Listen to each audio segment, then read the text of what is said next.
우리 여호수아 7장에 있는 말씀을 통해서 우리는 왜 실패하는가 하는 그런 말씀을 우리가 같이 생각을 해보려고 합니다. 여리고를 점령한 사람들이 아이성을 점령하려고 하다가 실패한 것에 대한 기록입니다. 여리고를 점령한 기세로 아이성 정도는 아주 쉽게 차지할 것으로 이렇게 생각을 했었습니다. 그런데 그들의 예상이 크게 빗나갔죠. 그 견고한 성읍 여리고를 점령할 때는 피 한 방울 흘리지 않고 무혈입성을 했는데 아이성에서 36명이 죽었습니다. 전쟁이라고 하는 것이 수만, 수십만 혹은 몇백만이 죽을 수도 있는 일인데 고작 36명이 죽은 것이 무슨 실패인가 이렇게 말할 수도 있겠지만 그렇지 않죠. 여리고 성을 점령한 기세라면 싸우기도 전에 아이성 사람들은 모두가 나와서 이스라엘 백성들 앞에 살려달라고 했어야 됩니다. 근데 마치 어른이 어린아이에게 급소를 차인 것처럼 그들은 자기 자리에서 그냥 주저앉을 수밖에 없었던 것입니다. 여기서 우리는 중요한 교훈을 한 가지 생각하고 지나가야 되는데, 그것은 우리가 살아온 삶의 탄력으로 계속 살아가려고 하는 자세를 돌아봐야 된다고 하는 것입니다. 지금까지 어떻게 살았던지 간에 우리는 다시 멈추어 서서 내가 가야 될 그 길의 원칙을 다시 한번 생각하고 확인해야 되는 거죠. 하나님이 어떤 사람을 쓰시는가? 하나님은 어떤 사람을 버리시는가? 지금까지 잘 살아왔으니까, 아니 잘은 몰라도 그럭저럭 살아왔으니까 그렇게 살아온 힘에 떠밀려 가듯이 그렇게 살아가서는 안 된다고 하는 것이죠. 우리는 오늘 바로 이 순간에 하나님의 말씀을 듣는 이 순간에 다시 또 생각해야 되는 것입니다. 이스라엘 사람들이 아이성을 정탐했을 때 성 자체의 견고함이나 사람의 밀도나 여러 가지를 판단했을 때 많은 사람이 나설 필요 없다. 그건 수고로운 일이다. 그래서 한 2-3천 명 정도만 가면 충분하겠다. 그것이 그들의 생각이었는데 그들의 예상이 빗나갔습니다. 여리고의 승리는 아이성의 승리를 과신하게 했던 것이죠. 그래서 원칙이 무시되었던 것입니다. 하나님 없이도 승리를 충분히 예측할 수 있을 것 같은 이런 자만에 빠지게 된 거죠. 많은 사람들이 조금만 잘나면, 조금만 뭔가 잘 되는 것 같으면, 그러면 앞날을 예상하고 자기의 힘으로도 충분하겠다, 이렇게 자신들의 앞을 예측하죠. 그래서 많은 계획을 세우고 이런저런 예상을 해봅니다. 이렇게 하면 충분히 될 거야. 지금 이렇게 됐었으니까 여기서도 이렇게 됐는데 여기서도 이렇게 되겠지. 이대로만 쭉 나가면 될 거야. 근데 그렇게 되지 않는 거죠. 왜냐하면 여리고 성이 무너질 때는 여리고 성이 무너질 원칙이 적용되었어요. 그런 원칙을 따라서 행했던 것이죠. 아이성이 무너지는 것도 그 원칙이 적용되어야만 되는 거예요. 왜? 전쟁은 여호와께 속한 것이니까. 전쟁은 하나님께 속한 것이니까 전쟁을 하려고 하면 큰 전쟁이든지 작은 전쟁이든지 간에 똑같이 하나님은 적군이 많거나 그 군사력이 너무 대단하다고 해서 자기 백성들을 그 앞에서 멈칫거리게 하지 않았어요. 단 한 번도 그런 적 없었습니다. 그러나 하나님이 원하시는 원칙을 따르지 않고 자기 자신을 과신할 때 지극히 보잘것없는 존재들을 들어서 여지없이 그 인생을 부끄럽게 만드시는 거죠. 내 힘으로 도저히 안 될 것 같은 그런 여리고를 허무시는 하나님, 내 힘으로만도 충분히 가능할 것 같은 아이성 앞에 패배하고 주저앉게 만드시는 것입니다. 그러니까 우리는 지금 다시 서서 내가 살아가야 될 원칙을 다시 한번 점검해야 될 줄로 믿습니다. 지난 시간의 경험이 내 삶을 이끌어가는 것이 아니라 하나님의 원칙이, 어떤 일에서든지 큰 일이든지 작은 일이든지 하나님의 원칙이 나를 이끌어갈 수 있도록, 아이성 앞에서의 패배하는 이스라엘은 주된 원인이 따로 있지만 먼저 생각하기를 원하는 것은 여호와의 뜻을 묻지 않는 것이 치명적이었다는 거예요. 아이성 앞에서 이들이 왜 패하게 되었느냐? 알죠. 우리가 결론을 알고 있어요. 그러나 그것 앞에 우리가 먼저 생각해봐야 되는 것은 여호와의 뜻을 묻지 않았던 거예요. 여호수아를 비롯해서 그들 모두에게 돌아갈 허물은 아이성을 점령하려고 나가면서 여호와께 묻지 않았어요. 하나님은 아간의 범죄로 마음이 상하셨어요. 그래서 그들에게 아이성을 줄 마음이 없으셨던 것이죠.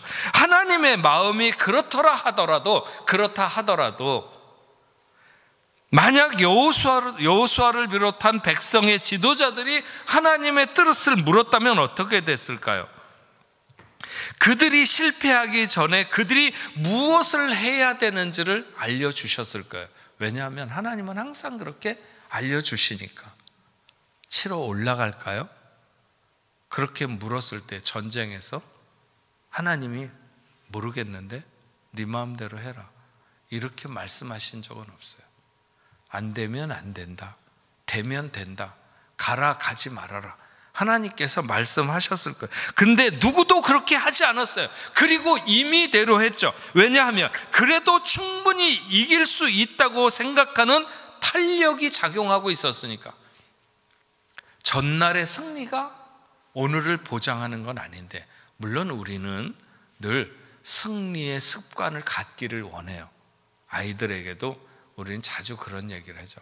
성공해 본 사람이 성공한다고, 승리해 본 사람이, 승리의 맛을 본 사람이 또 승리한다고. 그럴 확률도 많죠. 그러나 그건 절대로 확률의 문제가 아니에요. 우리는 항상 어느 순간인가 서든지 어느 환경에 서든지 하나님의 뜻을 물어야 돼요. 이렇게 나갈까요? 네. 하나님은 묻지 않고 가는 그들을 불러 세우지 않았어요. 그냥 두셨어요. 그리고 잠시 아이성의 사람들의 팔을 들어줬어요. 36명이 죽었고 그 10배가 되는 사람들이 부상을 당했겠죠. 백성들의 마음이 녹아서 물같이 됐다고 그랬어요. 그들은 혹독한 대가를 치루었죠. 전쟁에서 36명이 많지 않지만 그 36명을 잃은 가족들에게는 어마어마한 일이고, 그리고 이스라엘 모든 백성의 사기가 완전히 땅에 떨어지고 물같이 녹았다. 예. 그때 여호수아를 비롯한 지도자들은 기도하기 시작했어요. 그때서야 여호수아가 옷을 찢고 이스라엘 장로들과 함께 여호와의 교회 앞에서 땅에 엎드려 머리에 티끌을 뒤집어 쓰고 저물도록 있다가, 문제가 터지고 나서도 기도해야 하지만 만약 이들이 이런 문제가 생기기 전에 기도했다면, 좀 더 많이 기도했다면, 그래서 하나님의 심증을 살폈다면, 하나님이 무슨 생각을 가지고 계신지 알기를 원했다면 얼마나 좋았을까. 그런 거잖아요. 에? 우리의 실패는 대부분 그런 것입니다. 그러니까 우리는 만사의 기회를 기도할 기회로 삼아야 된다. 에. 좋은 일이든지 나쁜 일이든지 앞에 두고 우리는 기도하면서 하나님 무엇을 원하시는지, 무슨 일을 시작하든지 어떤 문제 앞에서든지 하나님의 뜻을 묻고 길을 물으면 하나님은 우리를 지도하시고 우리의 길을 인도해 주신다 하는 것입니다. 성경에 보면 아합 같은 못된 왕도 하나님께 물으면 전쟁의 승리를 주셨어요. 네. 아마도 최고로 좋아하신 것이라고 생각하는데, 예, 정말 하나님이 원하는 것이 무엇인지를 묻는 것만큼 하나님이 좋아하시는 게 또 있을까? 이런 생각을 해볼 수 있어요. 예. 특별히 지도자의 기도를 원하시는 거죠. 왜냐하면 그 영향력이 크기 때문에. 그래서 우리는 모든 일을 할 때 하나님 앞에 기도하면서 하나님의 뜻을 묻는 것이 중요하다. 우리가 매주일 나와서 하나님 앞에 예배하죠.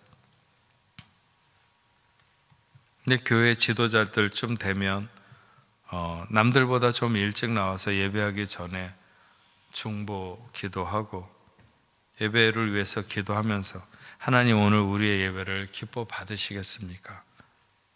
응? 제가 무엇을 해야, 어떻게 해야 하나님 오늘 기뻐하시겠습니까? 뭘 하기를 원하십니까? 이렇게 좀 묻고 하나님의 마음을 헤아리는 기도의 시간을 갖는 사람들, 그런 사람들이 있다면 하나님이 얼마나 기뻐하시겠습니까? 그 예배를.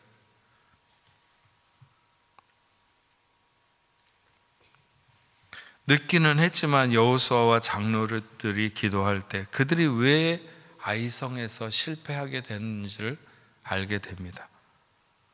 1절과 11절을 다시 읽어보면 이스라엘 자손들이 온전히 바친 물건으로 말미암아 범죄하였으니 이는 유다 자손 세라의 증손 삽디의 손자 갈미의 아들 아간이 온전히 바친 물건을 가졌습니다. 여호와께서 이스라엘 자손들에게 진노하시니라. 또 11절 이스라엘이 범죄하여 내가 그들에게 명령한 나의 언약을 어겼으며 또한 그들이 온전히 바친 물건을 가져가고 도둑질하며 속이고 그것을 그들의 물건들 가운데 두었느니라. 아간이라는 사람이 하나님께 바쳐진 것을 도둑질했다. 6장 18절에 보면 분명히 그런 말씀이 있죠. 너희는 온전히 바치고 그 바친 것 중에서 어떤 것이든지 취하여 너희가 이스라엘 진영으로 바치는 것이 되게 하여 당하게 되지 않도록 오직 너희는 그 바친 물건에 손대지 말라. 금은과 동철 기구들은 다 여호와께 구별될 것이니 그것을 여호와의 곳간에 드릴지니라 하니라. 근데 아간이 욕심에 눈이 어두워져서 하나님께 드려야 될 것을 도둑질했습니다. 이런 일이 일어나는 이유는 간단하죠. 그거는 하나님을 으뜸으로 여기지 않은, 하나님을 최고로, 자신의 삶의 최고로 모시지 않은 이유입니다.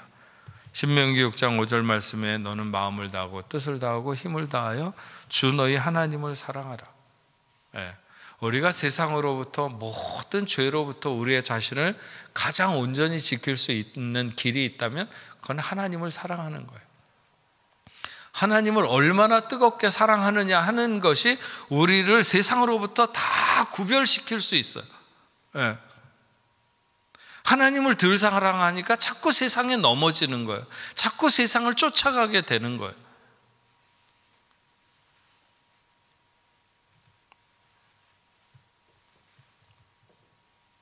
하나님을 섬기는 것과 형식과 진심 사이에 어디에 있는지 우리는 확인을 해야 됩니다. 그렇지 않으면 어떤 계기를 만나 인간의 욕망으로 축을 이루게 되는 거예요. 아간의 범죄와 같은 범죄가 일어나면 안 되지만 일어나죠. 그 대가가 얼마나 엄청난지 알아야 됩니다. 아이성에 올라갔다가 죽은 사람, 다친 사람을 제외하고라도 아간의 모든 가족들, 그 아들들과 딸들, 그 가축들이, 그 모든 물건들이 모두 돌에 맞아 죽고 아굴 골짜기에 엄청난 크기의 돌무덤이 생기게 된 것이죠. 그 모든 사람들이 다 죽게 되었으니까. 아간은 유다 지파 사람입니다. 왕의 지파였었죠. 네. 그런 태생이었지만 저주와 멸망으로 인생의 막을 내리게 됩니다. 그러나 반대로 이방 태생으로 저주와 죽음이 제격인 기생 라합이 예수가 태어나는 다윗 왕과의 계보를 잇는 축복의 사람이 되는 것, 이걸 보면 굉장히 이렇게 운명이 크로스된다고 그럴까요? 네. 그래서 어떤 환경에서 태어나느냐 하는 것이 문제가 아니고 어떤 원칙을 가지고 살아가느냐 하는 것이 우리 인생에는 굉장히 중요합니다. 출신이 중요한 게 아니라 지금 내가 어떤 삶을 살고 있느냐 하는 것이 중요한 것이죠. 아간의 범죄는 간단하지 않았어요. 그래서 자기 혼자 죽고 사는 문제가 아니었어요. 그 범죄는 민족의 연대 책임을 불러왔죠. 전쟁에는 한 사람의 허물이 모두를 죽음으로 빠뜨릴 수가 있어요. 예를 들어서 한 명의 경계병이 잠들게 되면 적이 오는 것을 그래서 눈치채지 못하면 그 뒤에 있는 부대원 그리고 그 뒤에 있는 모든 백성들이 다 죽을 수 있는 이런 연대 책임이 있다는 것이죠. 민수기 16장에 보면 고라와 그에 동조한 사람들 250명이 모세와 아론의 권위, 즉 하나님의 영적 권위에 도전했다가 땅이 갈라져서 산채로 매장될 뿐만 아니라 그들의 죽음에 대해 원망하던 백성들이 연병으로 14,700명이 죽게 됩니다. 250명만 죽는 것이 아니라 나중에 그런 사람들이 죽었다고 또 백성들이 원망해서 병이 돌아가지고 14,700명이 죽게 됐다. 하나님은 그 백성을 다 멸하고 싶어 했어요. 모세와 아론이 급하게 조치하지 않았다면 훨씬 더 많은 사람이 그냥 있었으면 모두 다 하나님이 죽여버렸을 수도 있는 것이죠. 이렇게 죄에 대해 연대 책임을 묻는 경우가 있는데 특히 지도자들의 죄를 크게 다루고 계신 것이죠. 아간의 경우 같은 것은 정말 시범 케이스라고. 우리 군대에 가면 누가 하나 잘못하면 그냥 나오라 그래가지고 뭐 별것도 아니에요. 난 이제 제가 이렇게 빠릿빠릿하다고 그럴까? 그런 사람이 못 됐는지 모르겠지만 하여튼 훈련 받다가 벙어리 장갑 한 번 잊어버려가지고 아직도 기억이 생생하네요. 30년이 된 것 같은데 40년? 네, 거의 40년이 돼가는데도 그 벙어리 장갑 하나 잊어버렸다고 아이고 정말 얼마나 얻어맞고 그랬는지. 근데 그렇게 하는 게 뭐냐면 다른 친구들도 다 정신 차리라고 시범 케이스로 걸리는 거죠. 이렇게 이제 다 하나 걸리면 시범 케이스로 내가 내가 앞에서 행군하다가 장갑을 떨어뜨렸는데 뒤에 애도 좀 그렇죠. 그거를 이거 누구냐 뭐 이렇게 해갖고 하면 좋은데 그걸 주워가지고 저 조교 그 옆에 하는 애한테 줘가지고 갑자기 줄을 세우더니 장갑 없는 놈 나오라 그래요. 그렇게 보니까 내가 그래 나가가지고 그냥 그 달밤에 그게 뭐냐면 시범 케이스로 그렇게 다른 사람들 정신 차리라고. 하나님께서 아간에게 이렇게 행하시는 거는 이스라엘로 하여금 정신 차리라고. 너희 그러다 다 죽는다 잘못하면. 응?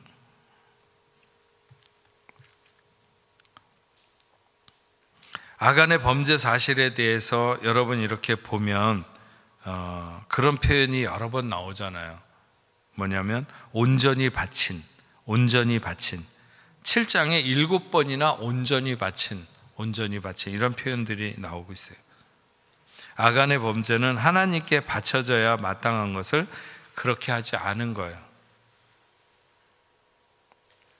가나안을 점령하면서 여리고를 바치라고 한 이유가 뭐예요? 첫 것을 드리라는 것이죠.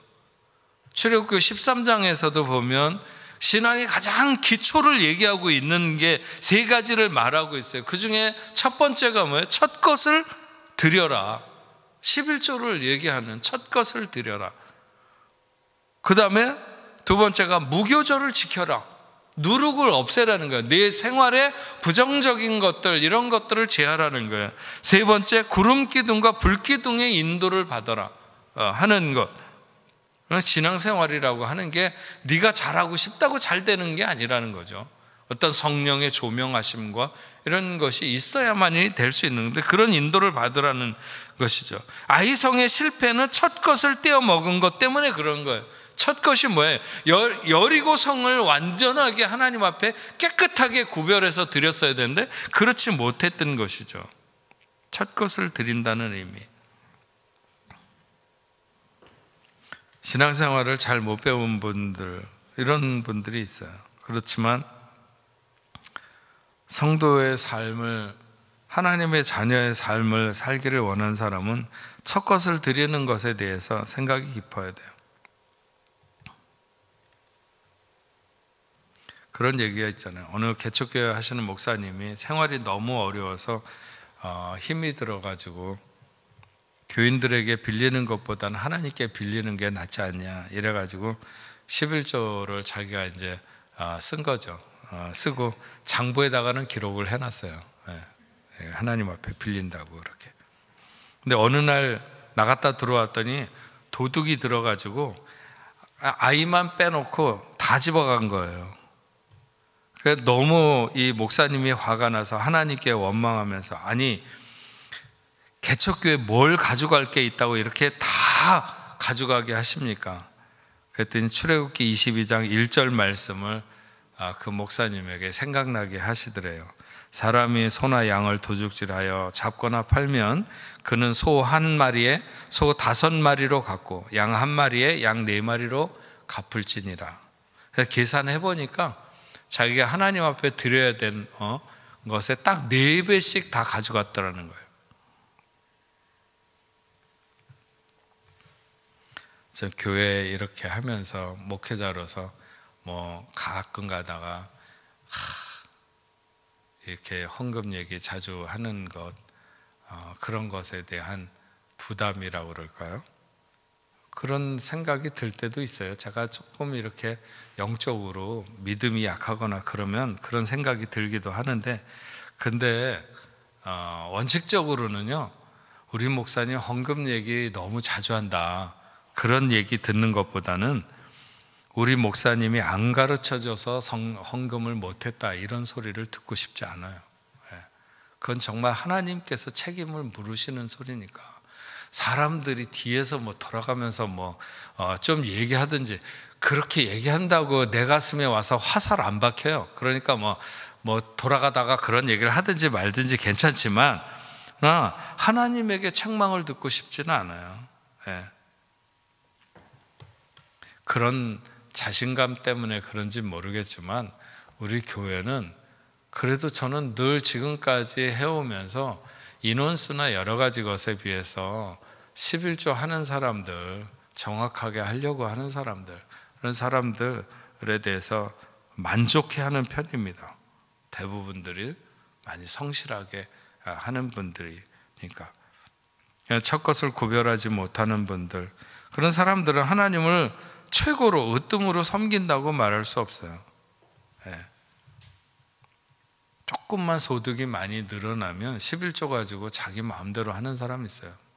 뭐 그거 가지고 선교헌금도 보내고 구제헌금도 하고, 그 다음에 또 인심 쓰면서 뭐 사람들 만나가지고 밥도 사주고.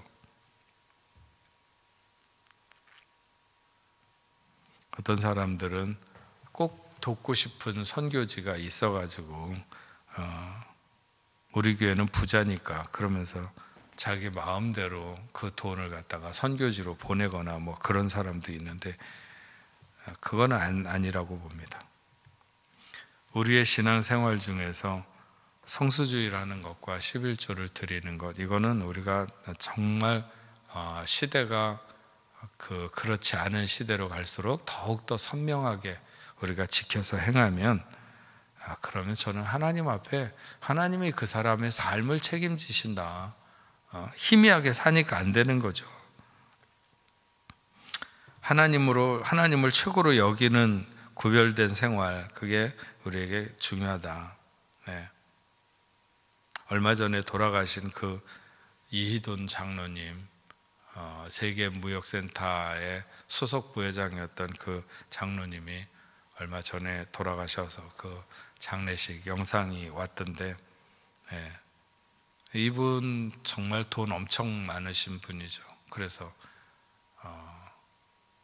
맨날 비행기 타고 자기가 아침에 일어나고 지금 내가 오늘 어느 나라에서 아침에 눈을 떴나, 그것을 한참 동안 생각하고 하루를 시작한다고 할 정도로 그렇게 하고, 미국 사람들한테도, 친구들한테, 크리스찬 친구들 불러가지고, 야, 우리 지금 방글라데시 수해났다는데 우리 한 200만 불씩 같이 걷어가지고 보내자, 막. 그래갖고 몇 번 자꾸 그러다 보니까 미국 친구들도 잘 안 만나려고 그런다는 거예요. 이제 또 돈 내라고 그럴까봐. 그거 얼마나 멋있어요. 그 부자들 사이에서도 그렇게 하면서. 근데 이분이 굉장히 소중하게 생각하는 게 뭐냐면 자기 교회에서 예배하는 것.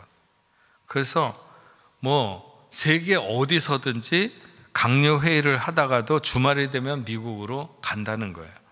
예.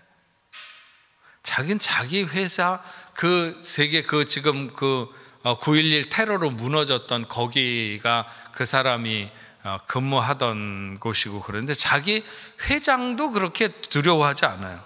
예. 세계 어느 나라 대통령 보자고 하는 거, 그런 거 그렇게 중요하게 여기지 않아요. 자기는 더 높은 분을 뵈러 간다고 생각을 하고 항상 가서 일부 예배 드리고 주차 봉사하고, 그 다음에 다시 영국에 회의가 있으면 영국으로, 프랑스에 회의가 있으면 프랑스로, 그렇게 비행기를 타고 온다는 거예요. 그렇게 예배를 소중하게 생각하고 사랑하니까 하나님이 그를 얼마나 사랑하시겠느냐는 거예요. 네. 그래서 제가 언제 얘기했죠? 그분이 9.11 그 빌딩 그거에 그날 아침에 회의가 있었다는 거예요. 회의가 있었어야 하는데, 워싱턴에서 이 사람이 아침마다 비행기 타고 거기로 이렇게 뉴욕으로 와서 그 회의를 9시인가 뭔가 몇 시에 하기로 돼 있었는데, 배탈이 나가지고 공항 화장실에 왔다 갔다 하고 막 설사하느라고 왔다 갔다 하다가 늦어가지고 못 들어갔는데, 그날 그 빌딩이 무너진 거잖아요. 폭격을 맞아가지고. 임원 20명하고 회의가 있었는데 못하겠다고. 예.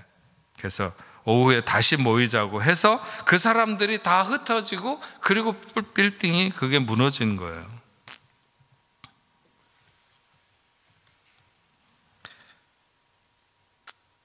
세상에 보면요, 하나님을 이렇게 존귀하게, 정말 내가 하나님 앞에 갖는 어떤 무슨 주일날 예배 순서를 맡는다든지, 또 아니면 화요일 기도에 무슨 순서를 맡는다든지, 작은 것 하나도 하나님 앞에 자기가 서야 되는 것을 소중하게 여길 줄 아는 그런 마음을 갖는 자세, 그런 게 굉장히 중요하다. 예. 얼마나 하나님 앞에서 우리가 그분을 진정성을 가지고 대하는가. 그러면 하나님께서 그의 생을 복되게 하실 거라고 생각이 듭니다. 맨날 그냥 막 허겁지겁 그냥 시간 다 돼가지고 지각도 습관이에요. 제가 옛날 학교 다닐 때 보면 지각도 맨날 그 시간에 들어오. 정확하게 지각하는. 제가 할 얘기는 아니지만 어쨌든 하여튼 오늘 말씀 속에서 우리는 회개하고 정산하는 아골골짜기를 가졌는가? 그것이 있어야 되는데 그것이 없으면 회복이 없습니다. 우리가 잘라내야 될 부분들, 청산해야 될 부분들, 정말 마음으로 통회하고 생활의 변화를 이루어내야 되는 부분들, 이런 부분들이 있어야 될 줄로 믿습니다. 우리는 어떻게 해서든지 하나님의 마음을 얻는 것, 그런데 진정성이 없으면 그 하나님의 마음을 얻기가 어렵다는 것이죠. 하나님을 으뜸으로 생각하고 구별된 생활을 하는 게 중요합니다. 아간의 실패를 거울 삼아서 지난 시간을 탄력으로 삼아서 살아가는 것이 아니라, 오늘도 또 하나님 앞에 내 마음을 새롭게 결심하고 나의 주어진 시간 앞에서 하나님, 내가 이렇게 살기를 다짐합니다. 왜 매일 아침마다 기도하라고 그럴까요? 그날을 결심하기 위해서. 오늘도 새로운 날을 새로운 결심으로 살기를 원합니다. 이렇게 하나님 앞에 서기 위해서. 그렇게 살아가면 하나님이 우리가 큰 일이든지 작은 일이든지 그 일 앞에 무너지지 않고 승리하고 성공하는 그런 삶을 우리에게 주실 것이다 믿습니다. 오늘 이 밤에 하나님 앞에 나온 여러분, 또다시 결심하면서 그렇게 설 수 있는 여러분 되기를 주의 이름으로 축원합니다. 우리 흩어져서 기도하겠습니다.